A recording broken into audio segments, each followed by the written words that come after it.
ಅಂತಿಮ ನಮನವನ್ನ ಸಲ್ಲಿಸಲಾಗುತ್ತೆ. ನಟ ಉಮೇಶ್ ನಿಧನಕ್ಕೆ ಸಿನಿರಂಗದ ಗಣ್ಯರು ಕೂಡ ಸಂತಾಪವನ್ನ ಸೂಚಿಸ್ತಾ ಇದ್ದಾರೆ. ಜೆಪಿ ನಗರದ ನಿವಾಸಕ್ಕೆ ಪಾರ್ಥಿವ ಶರೀರ ರವಾನೆ ಆಗಿದೆ. ಇನ್ನು ರವೀಂದ್ರ ಕಲಾಕ್ಷೇತ್ರದಲ್ಲಿ ಅಂತಿಮ ದರ್ಶನಕ್ಕೆ ಸಕಲ ರೀತಿಯಲ್ಲೂ ಕೂಡ ಸಿದ್ಧತೆಯನ್ನ ಮಾಡಲಾಗಿದೆ, ವ್ಯವಸ್ಥೆಯನ್ನ ಕಲ್ಪಿಸಲಾಗಿದೆ. ಏಕೆಂತಂದ್ರೆ ಸಾಕಷ್ಟು ಅಭಿಮಾನಿಗಳು ಆಗಮಿಸ್ತಾರೆ, ಅವರೆಲ್ಲರೂ ಕೂಡ ಅಂತಿಮ ದರ್ಶನಕ್ಕೆ ವ್ಯವಸ್ಥೆಯನ್ನ ಕಲ್ಪಿಸಬೇಕಾಗತ್ತೆ. ಕೇವಲ ಅಭಿಮಾನಿಗಳಷ್ಟೇ ಇಲ್ಲ, ಸಿನಿರಂಗಕ್ಕೆ ಸಂಬಂಧಪಟ್ಟಂತಹ ಸಾಕಷ್ಟು ಕಲಾವಿದರು, ಹಿರಿಯ ನಟರು, ನಟಿಯರು, ಹಿರಿಯ ಕಲಾವಿದರು ಎಲ್ಲರೂ ಕೂಡ ಈ ಒಂದು ಪಾರ್ಥಿವ ಶರೀರದ ಅಂತಿಮ ದರ್ಶನ ಪಡೆಯಲಿಕ್ಕೆ ಅಂತ ಬರ್ತಾರೆ. ಹಾಗಾಗಿ ಸದ್ಯಕ್ಕೆ ಅಲ್ಲಿ ದರ್ಶನಕ್ಕೆ ಏನೆಲ್ಲ ವ್ಯವಸ್ಥೆಗಳು ಬೇಕು ಅದೆಲ್ಲವನ್ನು ಕೂಡ ಕಲ್ಪಿಸಲಾಗ್ತಾ ಇದೆ. 12:30 ಬಳಿಕ ರವೀಂದ್ರ ಕಲಾಕ್ಷೇತ್ರಕ್ಕೆ ಮೃತದೇಹ ಕೂಡ ರವಾನೆ ಆಗುತ್ತೆ. ಅಭಿಮಾನಿಗಳು, ಚಿತ್ರರಂಗದ ಗಣ್ಯರಿಂದ ಅಂತಿಮ ನಮನವನ್ನು ಕೂಡ ಸಲ್ಲಿಕೆ ಮಾಡಲಾಗುತ್ತೆ.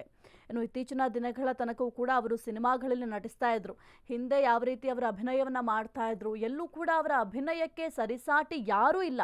ಅಷ್ಟು ಸೊಗಸಾಗಿ ಅಭಿನಯವನ್ನ ಮಾಡ್ತಾ ಇದ್ರು. ಯಾವುದೇ ಪಾತ್ರ ಕೊಡ್ಲಿ ಆ ಒಂದು ಪಾತ್ರವೇ ತಾವಾಗಿ ಅಭಿನಯ ಮಾಡ್ತಾ ಇದ್ರು. ಹಾಸ್ಯದ ಮೂಲಕ ತಮ್ಮನ್ನ ತಾವು ಗುರುತಿಸ್ಕೊಂಡಿದ್ರು. ಇತ್ತೀಚೆಗೆ ನಾವು ಏನು ಹಾಸ್ಯಗಳನ್ನ ನೋಡ್ತಾ ಇದ್ದೀವಿ ಅಥವಾ ಹಾಸ್ಯ ಕಲಾವಿದರನ್ನ ನೋಡ್ತಾ ಇದ್ದೀವಿ, ಆದ್ರೆ ಅವಾಗಿನ ಕಾಲದಲ್ಲಿ ಹಾಸ್ಯ ಅಂದ್ರೆ ಏನು, ಯಾವುದೇ ರೀತಿಯ ಈಗ ನಾವೆಲ್ಲ ಮಾಡ್ತಾ ಇರುವಂತಹ ಹಾಸ್ಯ ಅಲ್ಲ, ಪ್ರತಿಯೊಂದರಲ್ಲೂ ಕೂಡ ಹಾಸ್ಯವನ್ನ ಮಾಡುವಂತಹ ಆ ಒಂದು ಕಲೆ ಯಾರಿಗೂ ಕೂಡ ಬರ್ತಾ ಇರಲಿಲ್ಲ.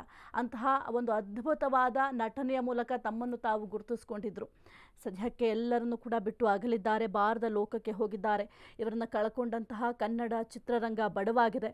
ಸಾಕಷ್ಟು ಸಿನಿಮಾಗಳಲ್ಲಿ ನಟಿಸಿದ್ದಾರೆ. ಇನ್ನು Kamal Sridevi, I am god ಸಿನಿಮಾಗಳು ಇತ್ತೀಚೆಗೆ ಬಿಡುಗಡೆ ಆಗಿದ್ವು. ಇನ್ನು ಪೋಷಕ ಪಾತ್ರ ಹಾಗೂ ಹಾಸ್ಯ ಪಾತ್ರಗಳ ಮೂಲಕ ಜನಪ್ರಿಯರಾಗಿದ್ದಾರೆ.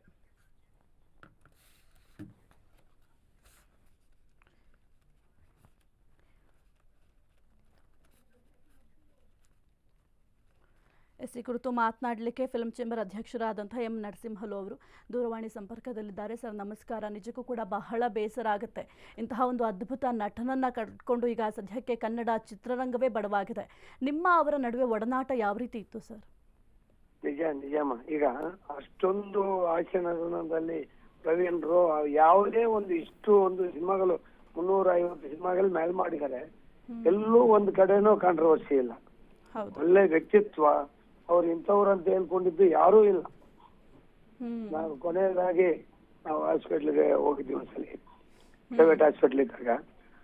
ನಾವು ಅವ್ರಿಗೂ ಕಿದ್ವಾಯಿಗೂ ಒಂದು ಲೆಟರ್ ಮಾಡಿದ್ವಿ. ಅದ್ರ ಬಿಟ್ಟು ನಾವೇನು ಮಾಡಕ್ ಆಗಿಲ್ಲ, ನಮ್ಮಲ್ಲಿ ಅವರು ಮೆಂಬರ್ ಆಗಿಲ್ಲ.